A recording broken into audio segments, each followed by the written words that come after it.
Երեկվա Կալուգա գեյթից հետո, երբ հրապարակվեց փաստաթուղթ, ըստ որի կալուգացի օլիգարխը օտարերկրյա ուժային կառույցի աշխատակից է, մյուս բոլոր ընդդիմադիր ուժերը պարտավոր են դիրքորոշում արտահայտել և պատասխանել մեկ պարզ հարցի. նրանք շարունակում են չբացառել համագործակցությունը կալուգացու ուժի հետ, այո կամ ոչ: Եթե շարունակում են չբացառել համագործակցությունը, դա նշանակում է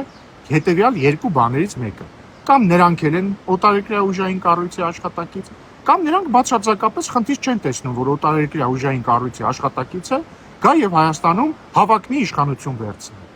Սա նշանակում է, որ այս ուժերին տրված յուրաքանչյուր քվե է ընդդեմ Հայաստանի Հանրապետության, քվե է ընդդեմ Հայաստանի անկախության, ինքնիշխանության և ընդհանրապես ընդդեմ Հայաստանի: Որոշումը ձերն է, ժողովուրդ ջան: Տեսեք, եթե նրանք չեն դատապարտում տեղի ունեցածը, եթե շարունակում են ասել, որ համագործակցելու են կալուգացու հետ, ուրեմն նրանք նույնպես պետք է ստանան 0 քվե: Բոլոր ընդդիմադիր կուսակցությունները, որոնք չեն դատապարտի սա: Հավանիչ տեսանյութը և բաժանորդագրվիչ նորությունները բաց չթողնելու համար: